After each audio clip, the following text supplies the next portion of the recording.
Meus amigos, nós seguimos as nossas reflexões sobre o novo de novo. Como é que tem sido esse início de ano para você? Muita gente, como parte de seus planos para um novo ano, assumiu compromissos que têm a ver com aquilo que entra na boca, certo? Quantidade, qualidade, isso é muito bom. Decisão boa e super acertada, cuidar daquilo que entra na boca. Já houve quem falou que a gente é aquilo que a gente come. Já ouviu essa frase? E que a vida e a morte estão naquilo que a gente come. Jesus, no entanto, disse que não apenas aquilo que entra, mas aquilo que sai da nossa boca merece a nossa atenção. Existe uma música do cantor Thiago York chamada Alexandria, onde ele tem uma frase que eu penso ser fantástica. Ele diz: tem gente demais, com tempo demais, falando demais, alto demais. Essa frase dessa música, ela vai nos lembrar de que aquilo que sai da nossa boca pode ser um problema, muito sério, aliás. Aquilo que entra na nossa boca, mas aquilo que também sai da nossa boca pode ser um problema. Pode ser vida, mas também pode ser morte. Uma das maiores pérolas que nós encontramos na Bíblia, nós encontramos no livro do Eclesiastes, capítulo 3, onde diz que há tempo de falar e tempo de calar. Já pensou sobre isso? Recentemente eu participei de uma discussão entre dois irmãos que não se entendiam com relação à herança dos seus pais. Me chamou a atenção que um deles falava, argumentava, levantava o volume, gesticulava, e o outro, silêncio. E quando eu perguntei para aquele que estava em silêncio, você não vai falar nada? Ele respondeu de um modo surpreendente: não precisa. O que ele estava dizendo, meus amigos, era um negócio muito sério. Ele estava dizendo de que a gente comunica falando, mas a gente também comunica silenciando. Será que você e eu já aprendemos a falar calando? Eu quero convidar você a refletir de uma forma um pouco mais profunda sobre isso. A Costa Amalfitana, na Itália, é um lugar para onde muitas pessoas viajam em busca de atrações turísticas e da contemplação das maravilhas da criação de Deus. O lugar é muito bonito. Esse lugar, a Costa Amalfitana, guarda dois tesouros da fé cristã e da espiritualidade cristã que passam despercebidas da maioria dos turistas que visitam aquele lugar, especificamente a cidade de Amalfi e a sua catedral. Na Catedral de Amalfi, numa cripta subterrânea, se encontram os restos mortais de um dos discípulos de Jesus, o apóstolo André, irmão de Simão Pedro. Levados que foram para ali no século XIII durante as cruzadas. E o segundo tesouro, num museu que fica anexo à catedral, encontramos uma pintura bíblica muito interessante, feita pelo pintor francês Philippe de Champagne, que viveu entre os anos 1602 e 1674. Essa pintura ele a produziu em 1649 e ela leva o nome de Sacrifício de Isaac. Ela se baseia em uma história que nós encontramos no primeiro livro da Bíblia, Gênesis capítulo 22. Contemple esse quadro por alguns instantes aí na nossa tela.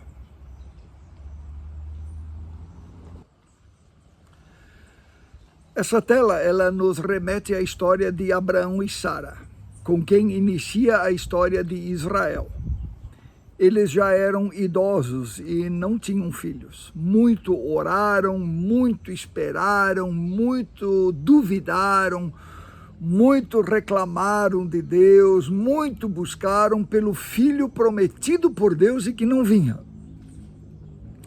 Depois de anos de espera, finalmente o filho chega.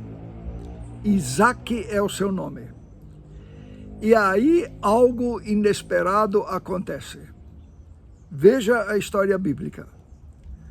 Depois de todas essas coisas, Deus resolveu testar a Abraão. Então chamou Abraão. Abraão respondeu: pois não, estou ouvindo. E ele disse: pegue Isaque, seu filho querido, a quem você ama, e vá para a terra de Moriá. Você deverá sacrificá-lo ali como oferta queimada sobre um dos montes que indicarei. No dia seguinte, Abraão levantou-se bem cedo e pôs a sela sobre o seu jumento. Levou consigo 2 jovens empregados e seu filho Isaque. Ele cortou lenha para a oferta queimada e partiu para o lugar indicado por Deus. Depois de 3 dias, olhou para cima e avistou o lugar ao longe. Abraão disse aos empregados: fiquem aqui com o jumento. Eu e o garoto iremos até lá em cima para prestar culto e depois voltaremos para cá.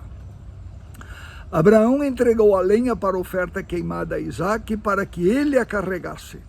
Levava consigo ainda a pedra de fogo e a faca, e os 2 seguiram juntos. A certa altura, Isaque disse a Abraão: pai, sim, meu filho, aqui estão a pedra de fogo e a lenha, mas onde estão o cordeiro para a oferta queimada? Onde está o cordeiro para a oferta queimada? Abraão respondeu: filho, Deus vai providenciar o cordeiro para a oferta queimada. E continuaram caminhando.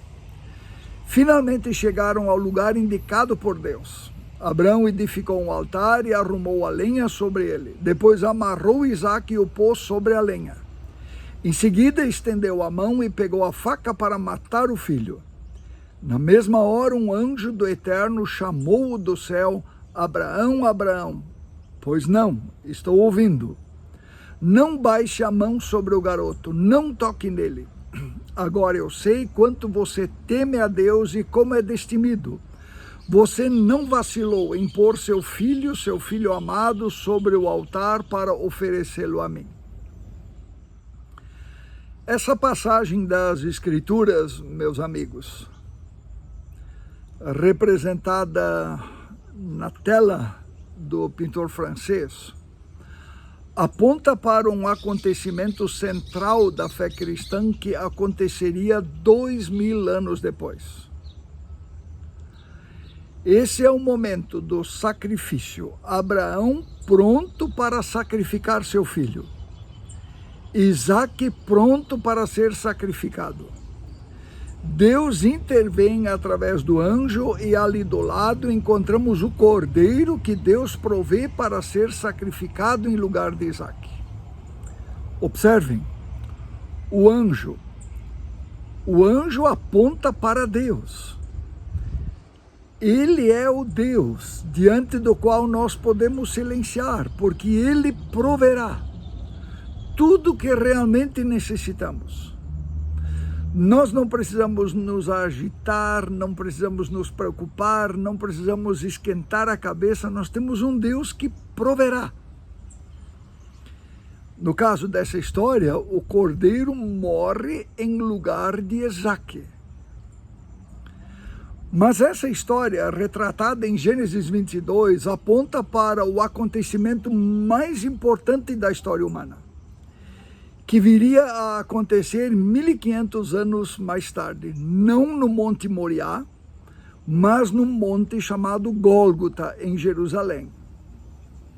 Aquele acontecimento que viria a dividir a história ao meio, em um antes e um depois. Eu pediria que você observasse agora, por alguns instantes, essas 2 telas lado a lado, a tela do sacrifício de Isaque e uma entre tantas telas que existem, chamada Retábulo de Isenheim.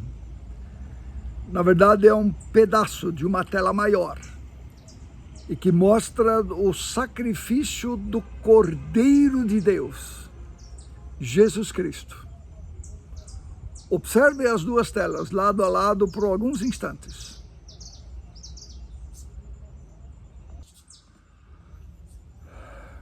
Veja, Abraão ama o seu filho. Deus ama o seu filho. O amor de Abraão não é egoísta. O amor de Deus não é egoísta. Em ambos os quadros, estamos diante de um sacrifício duplo. Abraão se sacrifica e está disposto a sacrificar Isaque. Deus está disposto a sacrificar o seu amor e sacrifica seu filho Jesus. Meus amigos, isso não deveria gerar em nós uma profunda reverência? Abraão, o pai, se sacrifica e está disposto a entregar o seu filho para Deus. Deus, o pai, se sacrifica e está disposto a dar seu filho Jesus por nós. Isaque foi salvo porque Deus providenciou um cordeiro.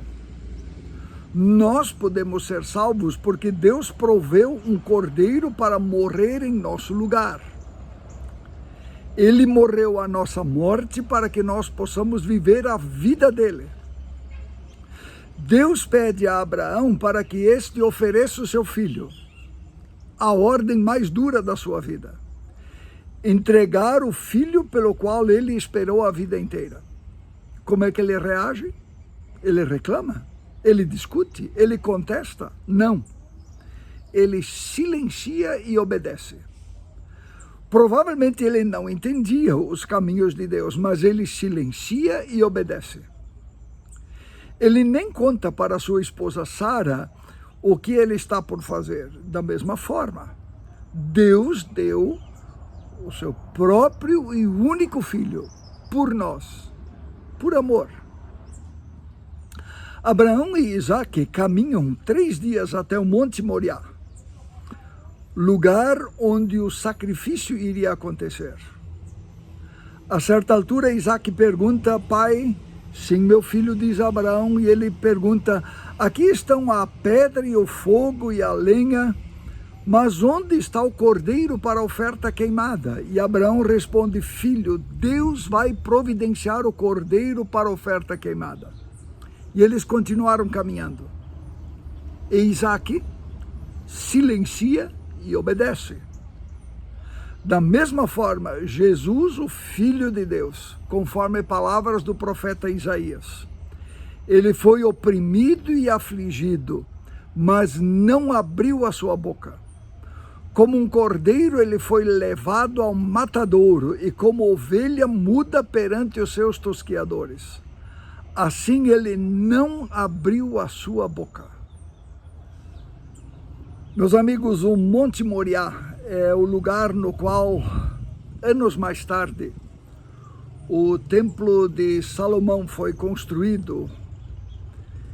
E Deus está nos convidando a silenciar diante dele, a orar, a adorar e a confiar. Quem aprende a silenciar na presença de Deus tem a sua vida transformada. Vejamos mais uma vez o quadro. Nos personagens que aparecem nele, Deus nos mostra o caminho para o novo. Aquela mulher que está ajoelhada diante de Jesus crucificado é Maria Madalena. Ela teve a sua vida transformada quando ela foi liberta por Jesus de 7 demônios que a possuíam. Mas ela continua sendo assediada pelo inimigo. Percebem que na parte baixa, nas suas vestes, há uma serpente. Mesmo que nós sigamos a Deus, nós continuamos a ser assediados pelo inimigo. Por isso precisamos seguir buscando a Deus. Nós temos recomendado aqui na comunidade, tire 20 minutos por dia para a leitura da Bíblia e oração. 20 minutos por dia. Vejam onde Maria Madalena se coloca, aos pés de Jesus, em submissão a Ele. Esse é o nosso lugar, meus amigos. Esse é o lugar onde encontramos o novo. Aquelas duas pessoas vestidas de vermelho e branco que estão aí na tela são João, discípulo de Jesus, e Maria. Na cruz, Jesus pediu que João, o mais jovem entre os seus discípulos, cuide de sua mãe Maria. E na imagem nós percebemos que João abraça Maria. Percebam que o braço direito do João, ele é longo, proporcionalmente mais longo do que o seu próprio corpo. Mas isso, o artista quer passar uma mensagem. O artista está dizendo que pessoas transformadas pelo crucificado, por Jesus, elas abraçam, elas se importam, elas cuidam, elas fazem diferença. Meus amigos, esse é o caminho do novo. E ainda no quadro nós percebemos João Batista, aquele que batizou Jesus. João Batista foi a primeira pessoa que reconheceu Jesus como Salvador da humanidade. Você pode ver na tela que ele aponta para a Bíblia e para Jesus. E foi ele que disse: eis o Cordeiro de Deus que tira o pecado do mundo, conforme o Evangelho de João, capítulo 1, verso 29. Meus amigos, quem foi alcançado pela graça de Deus aponta com a sua vida, com as suas palavras, com as suas ações para Jesus, como João Batista fez. E o interessante, observe que Jesus, com a cabeça pendida por causa do sofrimento, ele não está olhando para sua mãe nem para o discípulo amado, mas ele olha para João, como que dando razão, como que confirmando o testemunho que João está dando. Meus amigos, você quer um novo? Você busca o novo? Aprenda a silenciar na presença de Deus, aquele Deus que tudo proverá. Viva submisso a Deus como Maria Madalena. Vigie por causa do inimigo. Importe-se com as pessoas e aponte para Jesus. Esse é o caminho do novo, meus amigos. Que Deus nos abençoe. Eu quero convidar você a falarmos com Deus. Deus, o que nós pedimos é que pela Tua graça, Tu possas nos abençoar para que a gente encontre o caminho para o novo. Na medida em que nós aprendemos a seguir a Jesus e a obedecer a Jesus, silenciando na presença do Senhor, para sermos transformados. É o que nós oramos em nome do Senhor Jesus. Amém. De onde vem a calma que invade e desacelera o temor? Deixa vir os sonhos, abre caminhos para seguir. Se é tão longe, não precisa pressa, o vento é quem leva. E uma voz que soa dentro do peito diz que o amor lança fora o medo, me refaz e me faz sonhar de novo. Minha paz não é mais segredo, invadiu meus dias mais sombrios, fez morada em mim. O amor,